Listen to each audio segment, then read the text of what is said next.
Cancer patients मतलब diabetes की तरह बढ़ रहे हैं। जैसे डायबिटीज बढ़ता जा रहा है ना, वैसे ही कैंसर भी बढ़ता जा रहा है। इसका एक कारण तो यही है कि बिजनेस, एक कारण ये है कि पेशेंट का लाइफस्टाइल, जो जितने भी हमारे आसपास लोग हैं सबके लाइफस्टाइल में ऐसे चेंजेस आ गए हैं। हमारा फास्ट लाइफस्टाइल हो गया है, स्ट्रेस बढ़ता जा रहा है, पोल्यूशन बढ़ता जा रहा है, और भी बहुत सारे नेगेटिव इफ़ेक्ट्स हैं जो बॉडी में आ जाते हैं, जिनका पता अब चल रहा है पेशेंट्स को, राइट। तो ये एक बहुत बड़ा कारण है। कोई भी बीमारी है तो कम से कम उसमें आपको 1, 2, 3 डॉक्टर्स की सलाह तो लीजिए, राइट, सो दैट हम उसके एक निष्कर्ष पे पहुंचे और अपने लिए सोच सकें कि क्या सही है। और कैंसर से ज़्यादा उसका डर फैला हुआ है, जो कि इस व्यापार को कह लीजिए आप बहुत ज़्यादा बढ़ा रहा है, राइट। और व्यापार अब बना दिया है, क्योंकि कैंसर का इलाज के नाम पे जो पेशेंट्स को ट्रीटमेंट्स दिए जाते हैं वो इतने एक्सपेंसिव कर दिए गए हैं, क्योंकि डॉक्टर्स के मार्जिन्स बहुत ज़्यादा हैं। जहाँ तक सवाल है लाइफस्टाइल का, लाइफस्टाइल के लिए तो वो पर्सन ही रिस्पॉन्सिबल है, राइट। अगर मुझे बीमारी हुई है तो ये मेरे ऊपर ही है कि मैं उसे ठीक कर सकती हूँ या नहीं कर सकती, राइट। और मुझे इलाज कहाँ लेना है, चॉइस ऑफ ट्रीटमेंट, ये एक इंडिविजुअल की ही रिस्पॉन्सिबिलिटी है, और उसके लिए वो पेशेंट ही जिम्मेदार है। अगर वो कीमोथेरेपी चूज कर रहा है तो उसका जिम्मेदार वो खुद है, राइट, क्योंकि उसने वो ट्रीटमेंट चुना, उसने डॉक्टर को हाँ बोला, नहीं मैं ठीक है कीमो के लिए मैं तैयार हूँ। अगर वो ऑल्टरनेटिव ट्रीटमेंट पे नहीं जा रहा है तो भी उसका फॉल्ट है, राइट। तो कहीं ना कहीं जितने भी लोग बीमार होते हैं, या मेरा शरीर है तो उसके लिए रिस्पॉन्सिबल मैं ही हूँ, कोई और पर्सन नहीं। हर साल करीबन 10 मिलियन लोगों की कैंसर से डेथ होती है, और हो भी क्यों ना, क्योंकि कैंसर जो है वो वर्ल्ड में सेकंड लीडिंग डेथ कॉज है। और ये सिर्फ ऐसा ही नहीं कि सिर्फ किसी एक जगह तक सीमित है, बल्कि ये वर्ल्ड वाइड एक बहुत ही बड़ा हेल्थ इश्यूज है। नमस्कार, स्वागत है आपका हमारे पॉडकास्ट के अगले एपिसोड में, जहाँ पे आज हम बात करने जा रहे हैं डॉक्टर दिव्या से। आज हमारे साथ हमारे गेस्ट हैं डॉक्टर दिव्या, जिनसे हम बात करेंगे कैंसर और उनके चैलेंजेस के बारे में। क्योंकि कैंसर एक ग्लोबल हेल्थ इशू है, तो उसके कारण और निवारण, ये सारी चीजें जानने के पहले हम कुछ ऐसे बेसिक चीजें जानेंगे जिससे ना कि सिर्फ पेशेंट बल्कि उसकी फैमिली, उसके रिलेटिव्स और साथ ही डॉक्टर भी उसको ठीक करने में बहुत सारे चैलेंजेस को फेस करते हैं। तो स्वागत करते हैं हम डॉक्टर दिव्या का हमारे साथ। Thank you so much doctor Divya for coming, and please हमारे टॉपिक पे आगे बढ़ने से पहले खुद को इंट्रोड्यूस करें तरह हमारे ऑडियंस से, आप बताएं थोड़ा अपने बारे में। हाँ जी, मैं डॉक्टर दिव्या दीप, मैं तकरीबन 15 साल से आयुर्वेदिक प्रैक्टिस कर रही हूँ। I am a BAMS doctor, साथ साथ में I have done PG diploma in panchakarma also, right. इसके साथ साथ I am an NDDY pass out also, जिसमें मैंने योग और नेचुरोपैथी पे भी एक डिप्लोमा किया हुआ है। तो मेरा बहुत ज़्यादा इंटरेस्ट है पंचकर्मा में, आयुर्वेद में, and from past 15 years as I am practising, तो मेरा पास्ट एक्सपीरियंस बहुत बढ़िया है, right. So this is all about me. और अब मैं ओके, सो क्योंकि जैसे कि अभी डॉक्टर ने बताया अपने बारे में कि इनको 15 साल हो गए प्रैक्टिस करते हुए, साथ ही इनकी एक्सपर्टीज बहुत ही अलग अलग फील्ड में है। दैट इज इनक्रेडिबल, क्योंकि हर किसी को, मुझे लगता है हर पेशेंट को क्या चाहिए होता है, एक ऐसा डॉक्टर चाहिए होता है जिसकी एक्सपर्टीज हो किसी फील्ड में, जिसको एक्सपीरियंस हो, जिसको पता हो कि किसी चीज को किस तरह से क्योर करना है, पेशेंट को किस तरह से ट्रीट करना है, कैसे हैंडल करना है। क्योंकि जब आप किसी का ट्रीटमेंट करते हो तो वो सिर्फ ट्रीटमेंट ही नहीं करते हो, वो आपसे बहुत सारी उम्मीद रखते हैं। डॉक्टर से किसी बहुत छोटी से छोटी बीमारी के लिए भी लोग डॉक्टर से बहुत बड़ी उम्मीद रखते हैं कि ठीक है हम डॉक्टर को दिखा रहे हैं। वो क्यों अच्छे डॉक्टर सर्च करते हैं? वो इसलिए सर्च करते हैं क्योंकि उनको उनका ट्रस्ट बिल्ड होता है उनके ऊपर कि ठीक है डॉक्टर पे भरोसा कर रहे हैं, डॉक्टर ये ठीक कर देंगे, राइट। हम क्यों किसी भी डॉक्टर को हम भगवान के बाद दूसरा दर्जा क्यों देते हैं? क्योंकि हम भगवान को मानते हैं, पहले हम भगवान की पूजा करते हैं, हम ये सोचते हैं कि हाँ चलो ठीक है हम भगवान के भरोसे छोड़ दे रहे हैं, पर भगवान के अलावा जो दूसरा बंदा है जिसके ऊपर हम सब छोड़ देते हैं वो होता है डॉक्टर। एग्जैक्टली, डॉक्टर है, डॉक्टर को पता है क्या करना है, कैसे करना है, वो ठीक कर देगा, राइट। तो अभी हम बात करने जा रहे हैं कैंसर और चैलेंजेस के बारे में। कैंसर और चैलेंजेस के बारे में बढ़ते हुए आगे मेरा सबसे पहला सवाल आपसे ये है, क्योंकि कैंसर जो है वो प्रतिदिन उसका डाटा बढ़ता ही जा रहा है और साथ ही इसका बिजनेस भी बढ़ता जा रहा है। आप समझ रहे होंगे कि मैं क्या बोलना चाह रही हूँ कि लोग कैंसर को, जो बहुत सारे हॉस्पिटल से बहुत सारे लोग जो है वो कैंसर को कैंसर की तरह, बीमारी की तरह नहीं देखते, वो बिजनेस की तरह देखते हैं। उनको ऐसा लगता है ना, क्योंकि एक एक कैंसर की जो इलाज होती है वो बहुत एक्सपेंसिव होती है, बहुत महंगी होती है, तो उसको ना लोग ऐसे बीमारी की तरह कम देखते हैं, व्यापार की तरह ज्यादा देखते हैं। तो आपकी इस पे क्या राय है कि क्या कैंसर आजकल ज्यादा बीमारी है बड़ी, या फिर बहुत बड़ी बिजनेस का सोर्स है, क्या है? कैंसर बेसिकली ना एक ऐसा वर्ड है जिससे आजकल लोग डरते हैं, राइट? कि मतलब पेशेंट्स आर लाइक कि कोई भी बीमारी हो जाए लेकिन कैंसर नहीं होना चाहिए, है ना? सो कैंसर आजकल एक डर है, और कुछ टाइम से even I have seen Covid के बाद ये डर बहुत ज्यादा बढ़ गया है, और even from past 1 or 2 years cancer patients मतलब डायबिटीज की तरह बढ़ रहे हैं। जैसे डायबिटीज बढ़ता जा रहा है ना, वैसे ही कैंसर भी बढ़ता जा रहा है। इसका एक कारण तो यही है कि बिजनेस, एक कारण ये है कि पेशेंट का लाइफस्टाइल, जो जितने भी हमारे आसपास लोग हैं सबके लाइफस्टाइल में ऐसे चेंजेस आ गए हैं। हमारा फास्ट लाइफस्टाइल हो गया है, स्ट्रेस बढ़ता जा रहा है, पोल्यूशन बढ़ता जा रहा है, और भी बहुत सारे नेगेटिव इफेक्ट्स हैं जो बॉडी में आ जाते हैं, जिनका पता अब चल रहा है पेशेंट्स को, राइट? तो ये एक बहुत बड़ा कारण है, और कैंसर से ज्यादा उसका डर फैला हुआ है, जो कि इस व्यापार को कह लीजिए आप बहुत ज्यादा बढ़ा रहा है, राइट?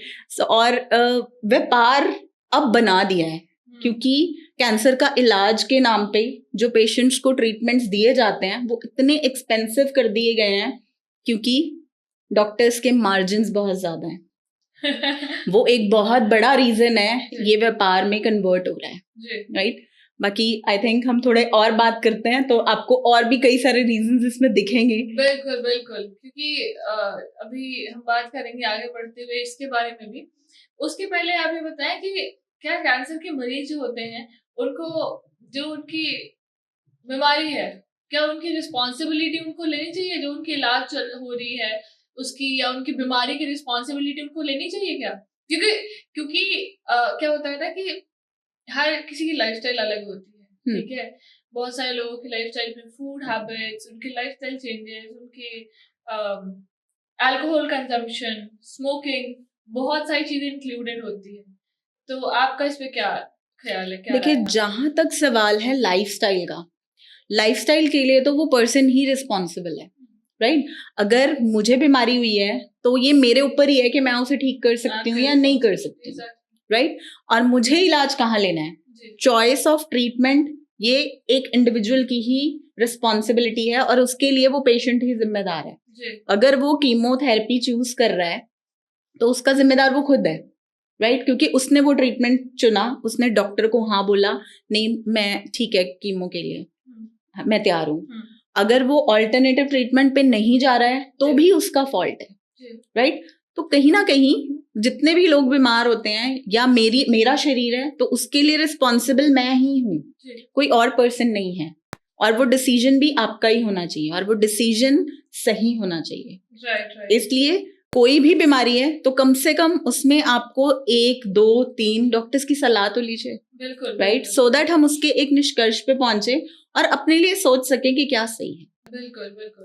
तो ट्रीटमेंट के साथ साथ, क्योंकि इलाज तो हम कराते ही रहते हैं, जो भी हमें बीमारी होती है उसके लिए इलाज हम कराते ही हैं, बिल्कुल, पर क्या ट्रीटमेंट के साथ साथ, क्या हमारे इलाज के साथ साथ लाइफस्टाइल चेंजेस भी उतना ही जरूरी है जितना कि इलाज कराना? बिल्कुल है। कोई भी बीमारी तभी बॉडी में आ रही है जब हमारा लाइफस्टाइल खराब हो रहा है या एनवायरनमेंट खराब हो रहा है। देखो, एनवायरनमेंट को हम बहुत हद तक चेंज नहीं कर सकते।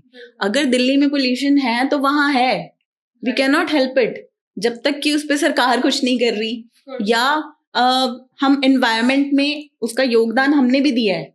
अगर कोई पोल्यूशन मतलब किसी एरिया में फैल रहा है तो उसका योगदान हर एक पर्सन का है, वो उसमें ठीक है, पोल्यूशन फैलाने के जिम्मेदार भी वो पर्सन ही है, राइट, लेकिन हम अपने लाइफस्टाइल को जल्दी चेंज कर सकते हैं, उसका बेनिफिट हमें जल्दी मिल सकता है, राइट। अगर हमें पता है अल्कोहल की बोतल हमें खराब करने वाली है, तो ऑब्वियसली हम उसे नहीं पियेंगे, तो उसमें हमारा ही बेनिफिट है। स्मोकिंग के लिए ऑब्वियसली कोई भी डॉक्टर किसी को स्मोकिंग के लिए एनकरेज तो नहीं करेगा, और जबकि स्मोकिंग वाली जो बॉक्स आता है या फिर जो सिगरेट का पैक होता है उस पे भी ऑलरेडी लिखा होता है इट कॉजेस कैंसर।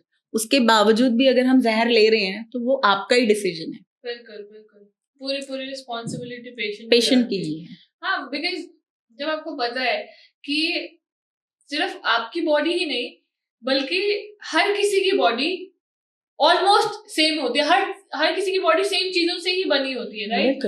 तो अगर हम देख रहे हैं कि उस बॉक्स पर लिखा हुआ है कॉशन, उस पर लिखा हुआ है कि इट कॉजेस कैंसर, और बावजूद इसके आप स्मोक कर रहे हैं, तो उसकी पूरी रिस्पॉन्सिबिलिटी आपको ही जाती है। बाद में आप उसके लिए किसी और को ब्लेम नहीं कर सकते हो।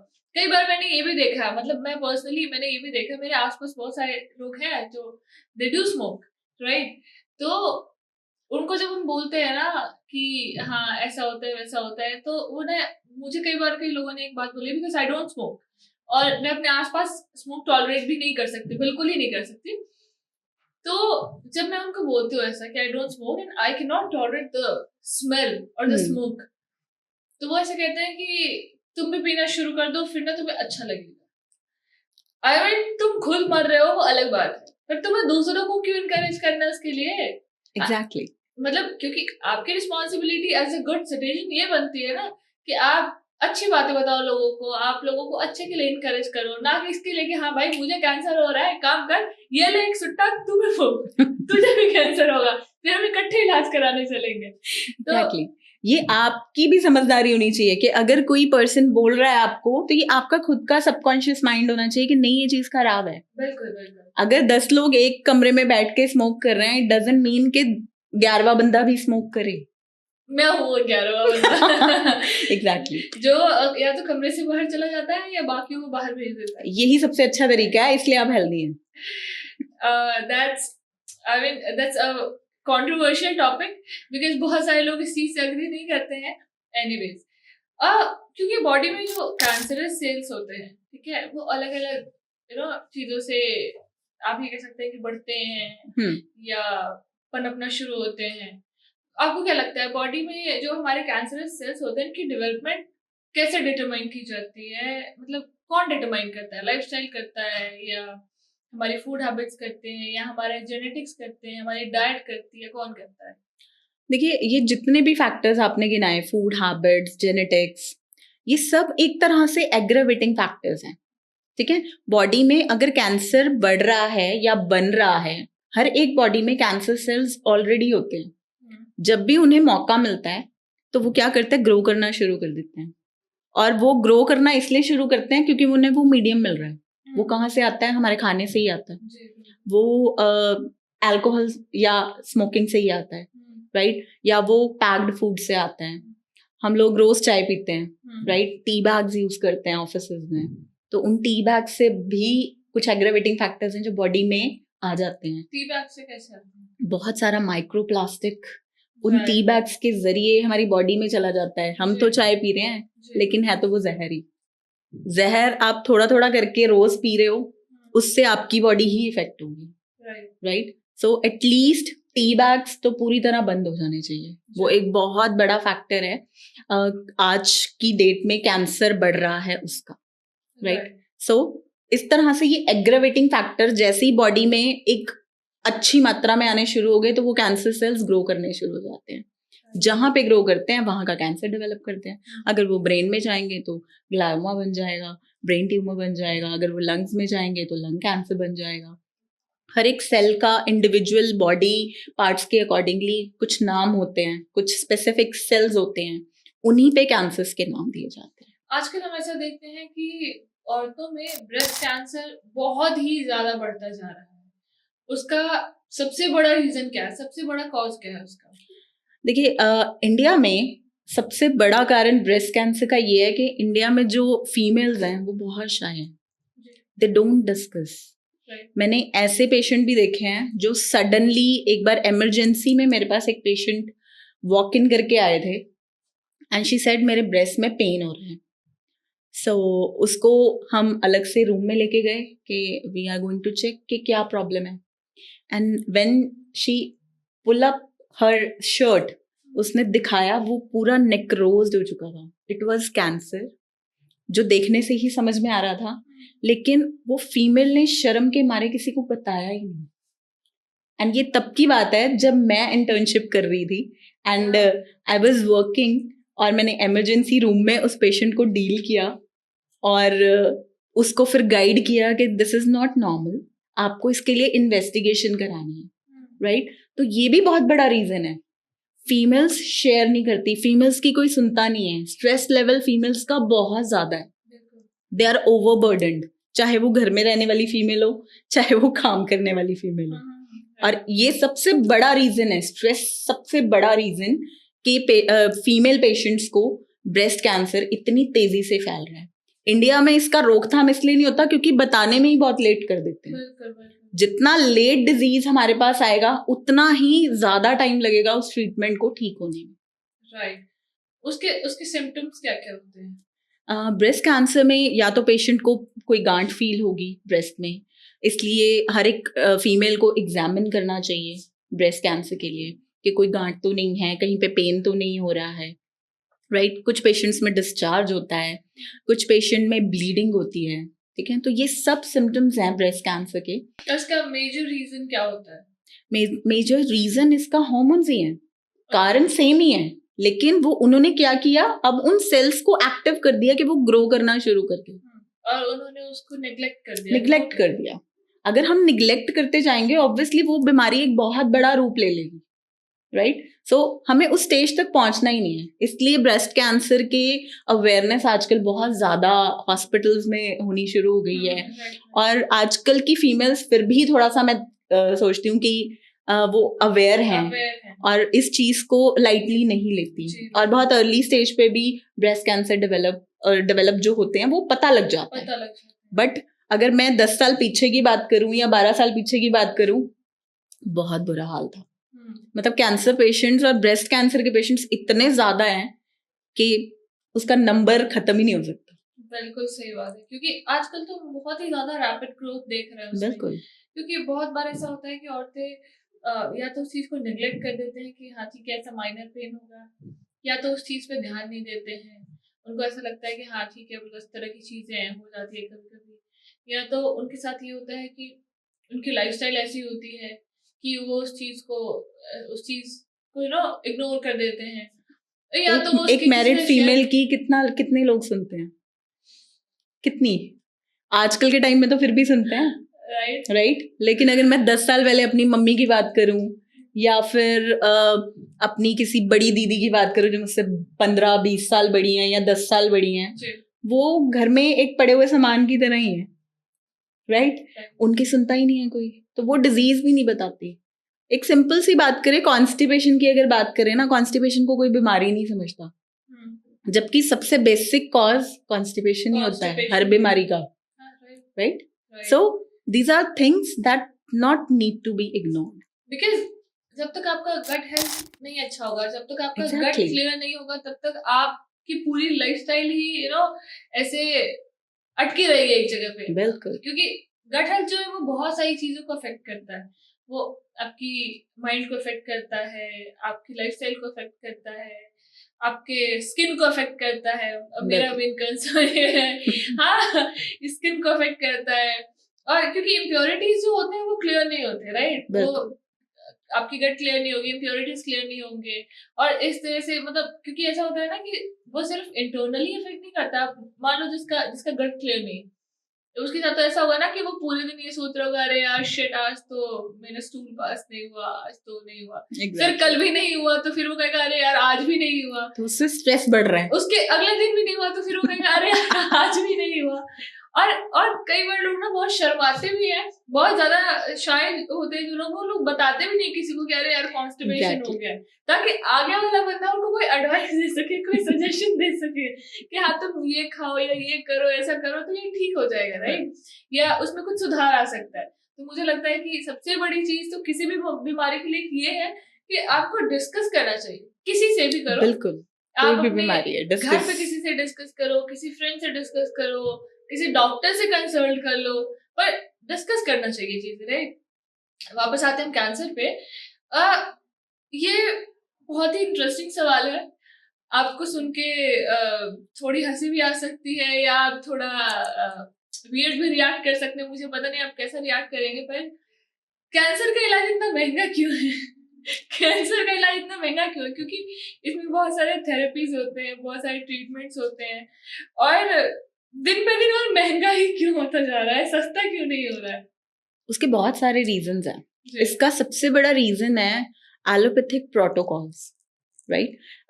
जितने भी कैंसर के पेशेंट्स होते हैं उनके डायग्नोस्टिक टेस्ट इतने ज्यादा होते हैं कि जब तक पेशेंट वो कराता है ना तो 1 से 2 लाख के तो टेस्ट ही हो जाते हैं, राइट। जैसे सबसे पहले पेशेंट का एक नॉर्मल टेस्ट किया जाता है, लाइक किसी पेशेंट को पेट में दर्द हुआ, उसने अल्ट्रासाउंड करवाया, साथ में डॉक्टर कहता है एक बार ब्लड टेस्ट करवा लो सारे, राइट, बेसिक टेस्ट।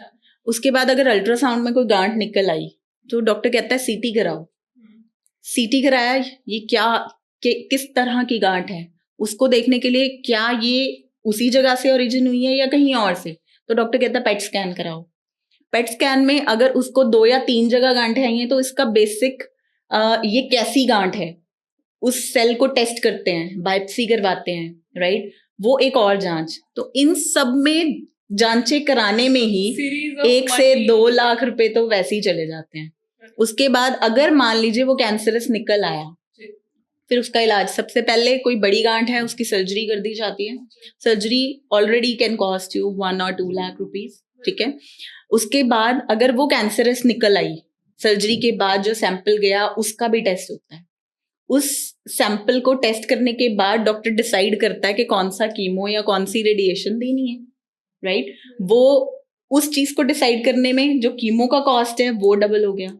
अगर उसने कीमो 50,000 वाली दी है तो 50,000 1 2 3 4 उसके साइकिल्स होते हैं कि इनको 7 कीमोस करनी है। बीच में इंटरप्ट कर रही हूँ, 50,000 प्लस डॉक्टर का मार्जिन। एग्जैक्टली 50,000 सिर्फ एक कीमो की कॉस्ट है, लेकिन जो डॉक्टर उसे लिखता है उसको एक शेयर जाता है, राइट। तो जो डॉक्टर कर रहा है कहीं ना कहीं अपना बेनिफिट देख रहा है। इस रीजन की वजह से भी जो कैंसर का इलाज है वो काफी महंगा है। Same goes with diagnostic test. अगर 6,000 का MRI है तो उसमें से 50% या 40% डॉक्टर को भी जाता है, जबकि वो असल में इतने महंगे नहीं होते। एग्जैक्टली, ठीक है। सो ये सबसे बड़ा रीजन है ट्रीटमेंट के महंगा होने का, क्योंकि इसमें बहुत सारे, मुझे लगता है कि कीमोथेरेपी जो होती है उसमें बहुत सारी सेटिंग्स होती है। आई गेस मुझे एग्जैक्टली नॉलेज नहीं है। दैट डिपेंड अपॉन कि कौन से टाइप का कैंसर है।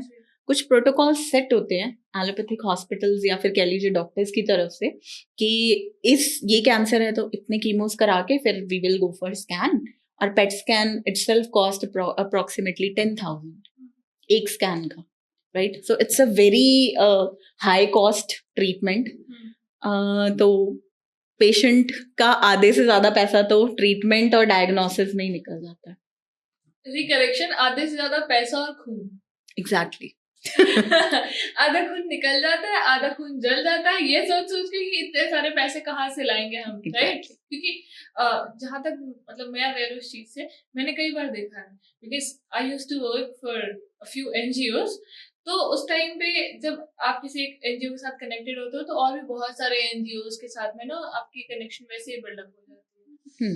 तो तब मैं देखती थी कि बहुत सारे लोग जो हैं उनको कैंसर के लिए, क्योंकि बहुत ही ज्यादा एक्सपेंसिव होती है और इतनी ज्यादा बड़ी अमाउंट उनके लिए अफोर्ड कर पाना is a very big thing, right. It's a very big thing. तो what they do is they take donations, contributions from other people। तो मैंने कई बार देखा है कि वो सोशल मीडिया पे ऑनलाइन भी लोग ऐसे रिपोर्ट्स डाल के ये वो कि ऐसी वीडियोस डालते हैं लोग, हाँ, कि हाँ पैसों की जरूरत है, exactly। इतना नहीं अफोर्ड कर पा रहे हैं, right। इलाज नहीं हो पा रहा है आगे, तो इस तरह की वीडियोस बहुत आती हैं, बहुत ही ज्यादा। और इसकी वजह से ना क्योंकि ये काफी ज्यादा एक्सपेंसिव होती है और बहुत सारी प्रोसीजर साथ में और भी बहुत सारी चीजें होती है, जिसकी वजह से सिर्फ हम उस चीज से ही इफेक्ट नहीं होते हैं, और सिर्फ वो पेशेंट इफेक्टेड नहीं होता है, उसकी फैमिली, उसके फ्रेंड्स, उसके रिलेटिव्स, वो पेशेंट खुद, साथ में अगर डॉक्टर कंसर्निंग हो, जिसको कंसर्न हो एक्चुअल में उस पेशेंट का, वो बहुत सारी चीजों को डील करना पड़ता है। तो आपके हिसाब से जो ये लोग हैं उनको किन किन तरह के चैलेंजेस को फेस करने पड़ते हैं? देखिए, अगर मैं फैमिली मेंबर्स की बात करूं, everyone is emotionally attached to patient. अगर मेरे हस्बैंड है या मेरा बच्चा है तो ऑब्वियसली मैं उससे बहुत ज्यादा इमोशनली अटैच्ड हूँ, और उसे अगर कैंसर है तो मैं बहुत दुखी भी होंगी कि हाँ, मेरे पेशेंट को पहले तो कैंसर आ गया, राइट। और फिर अगर मैं हिम्मत जुटा भी लेती हूँ तो फाइनेंशियल बर्डन इतना है कि और मैं इमोशनली वीक होती जाऊंगी, राइट। सो बहुत ज्यादा इफेक्ट होते ही हैं कैंसर से, क्योंकि उसका डर स्ट्रेस बढ़ाता है। जितना स्ट्रेस बढ़ेगा उतना कैंसर का रेकरेंस बढ़ता रहेगा, दोबारा दोबारा कैंसर होना।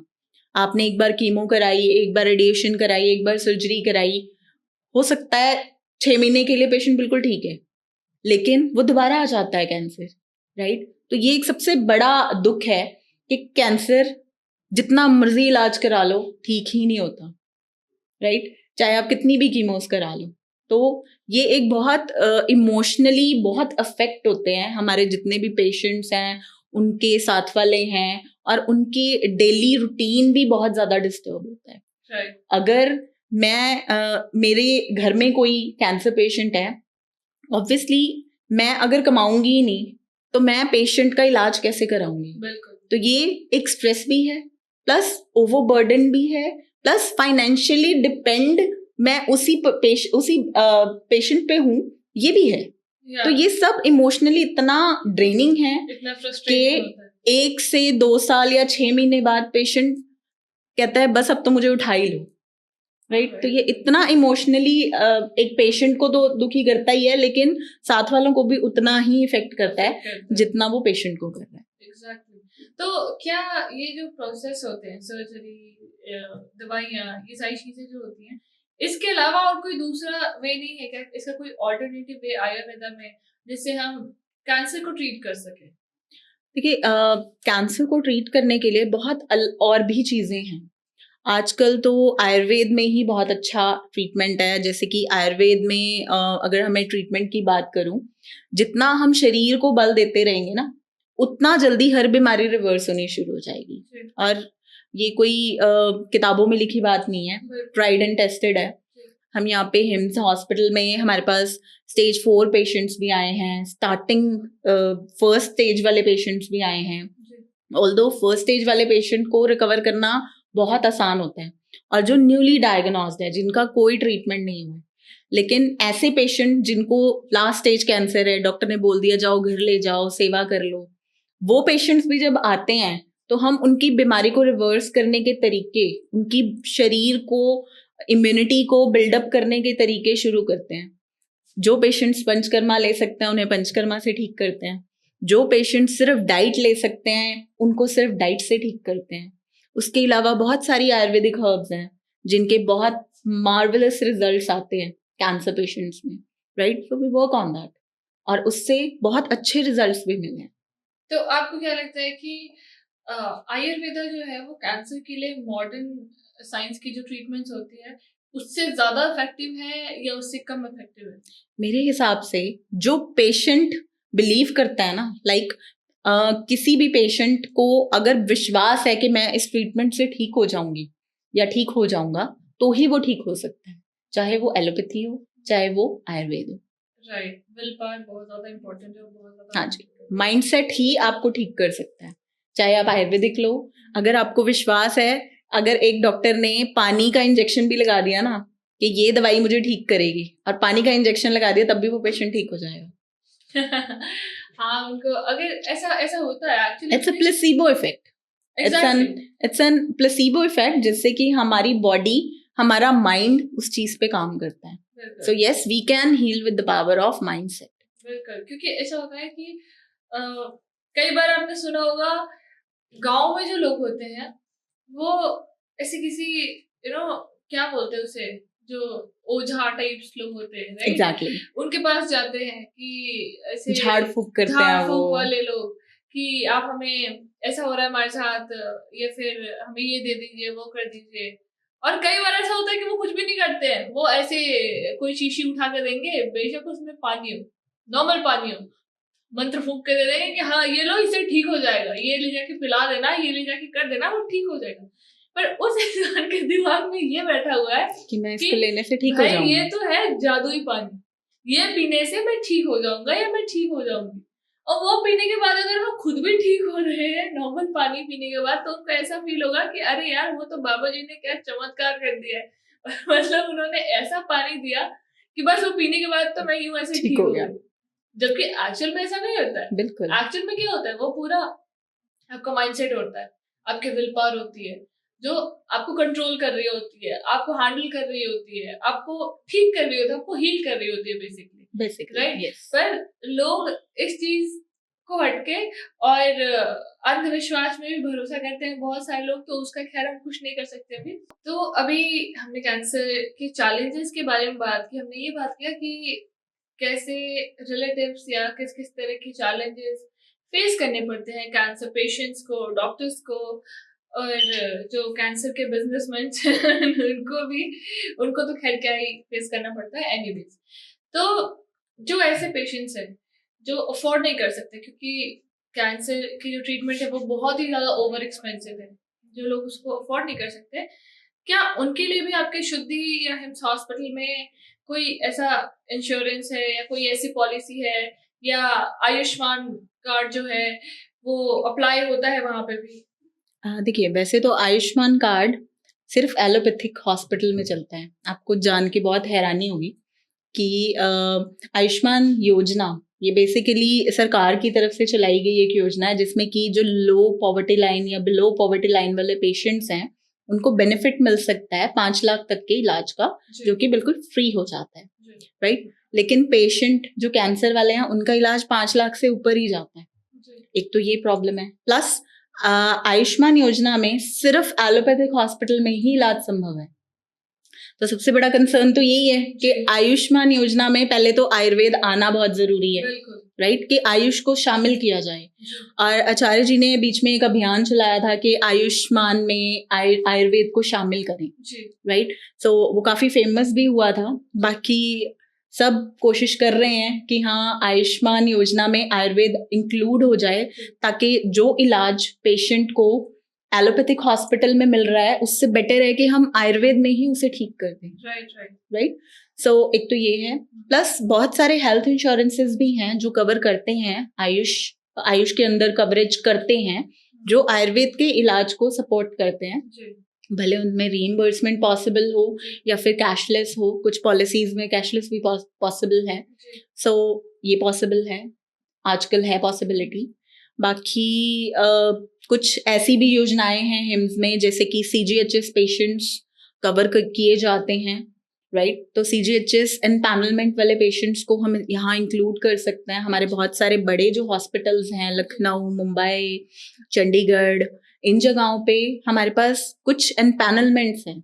गवर्नमेंट कह लीजिए आप, गवर्नमेंट जो ऑर्गेनाइजेशन है उनसे जुड़े हुए हैं, तो वो उनके इलाज का बेनिफिट ले सकते हैं। तो दैट इज पॉसिबल। आप एक बार हमारे ऑडियंस को ये बताएं कि जो लोग भी इस चीज के बारे में जानना चाहते हैं कि किस तरह से जो पेशेंट्स हैं या कोई पेशेंट के रिलेटिव्स हैं जो ये जानना चाहते हैं कि जो भी इंश्योरेंस पॉलिसीज आपने बताई कि जो जो अप्लाई होते हैं, मतलब वो आयुष हो या फिर इसके अलावा और दूसरा जो CGHS हो, ये सारी चीजें, इसकी इंफॉर्मेशन उनको कहाँ से मिल सकती है? इसके लिए आप हमारे किसी भी हॉस्पिटल में या हेल्पलाइन नंबर पे कॉल कर सकते हैं, वो आपको डिटेल में सब चीज़ें प्रोवाइड भी कर देंगे, आपसे बात भी कर लेंगे।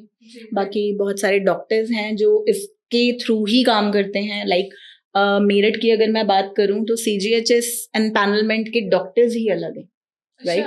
तो वहाँ पे एक अलग टीम है जो सिर्फ CGHS पेशेंट्स ही हैंडल करती है। तो ऐसे सभी बड़े हॉस्पिटल्स में हमारे पास ये अवेलेबिलिटी है, तो आप उसका बेनिफिट ले सकते हैं। That's wonderful। मुझे लगता है कि ये बहुत ही अच्छी चीज है कि जितने भी ऐसे पेशेंट्स हैं जिनके लिए पॉसिबल नहीं है इतना ज़्यादा अफोर्ड कर पाना ऐसी ट्रीटमेंट्स, क्योंकि एलोपैथी में तो एनीवेज बहुत ही ज़्यादा ओवर एक्सपेंसिव होती है जो कैंसर की ट्रीटमेंट होती है। पर जो आयुर्वेद में ट्रीटमेंट्स होते हैं उसकी भी अगर आपको ऐसा लगता है कि अगर आपको उसके लिए भी दिक्कत है, तो मुझे लगता है कि आयुर्वेद की ट्रीटमेंट उतनी ज्यादा ओवर एक्सपेंसिव नहीं होती है जितनी एलोपैथी में होती है। बिल्कुल बिल्कुल बिल्कुल सही कह रहे हैं। नॉर्मली हमारे पास जब पेशेंट्स आते हैं ना, वो इस हालत में होते हैं कि उनका घर भी बिक चुका होता है, और उस कंडीशन में उनको हमारे पास भी कुछ अमाउंट लगाना बहुत ज्यादा लगता है। तो ऐसा नहीं है, हम उसके कुछ नहीं कर सकते, हम सिर्फ डाइट से भी उनकी हेल्प कर सकते हैं। अगर पेशेंट डाइट भी फॉलो करना शुरू कर देता है तब भी उसको बॉडी में पॉजिटिव रिस्पॉन्सेज दिखने शुरू होते हैं। तो ये भी एक बहुत बड़ी बात है। Exactly. By the way, this घर बिक जाना वाज जस्ट अ मेटाफर कि हाँ ऐसा कुछ होता है, आप इसको दिल पे ना लें, पर हाँ एग्जैक्टली ऐसी चीज होती है कि बहुत सारे पेशेंट्स पहले मॉडर्न साइंस में जाते हैं, वहां पे उनको अपनी पूरी जमा पूंजी जो होती है वो तक लगा देते हैं पेशेंट्स, पर फिर भी वो उस चीज को ठीक नहीं करा पाते हैं। तो आपके लिए एक ये बहुत ही अच्छा ऑप्शन है कि आप जो हमारे एम्स की हॉस्पिटल्स हैं, आप उनके हेल्पलाइन नंबर पे कॉल करके कांटेक्ट कर सकते हैं, आप उनसे पॉलिसीज के बारे में जान सकते हैं, या CGHS जो है, इसके अलावा आयुष कवर है, इसके अलावा और भी बहुत सारी चीजें हैं। मुझे इतना ज्यादा अवेयरनेस नहीं है इसके बारे में, पर आप हेल्पलाइन नंबर पे कॉल करेंगे तो वो आपको इनकी सारी डिटेल्स देंगे। और अभी हमने बात की डॉक्टर दिव्या से, हमारा जो आज का टॉपिक था कैंसर एंड चैलेंजेस, उसके बारे में। अब डॉक्टर दिव्या से हम वापस मिलेंगे हमारे अगले एपिसोड में, जहां पे हम बात करेंगे इनसे कैंसर के बारे में, उसके रीजन के बारे में, उसके सिम्टम्स के बारे में और उसके सॉल्यूशंस के बारे में। Thank you so much for watching, thank you so much for coming doctor Divya, thank you.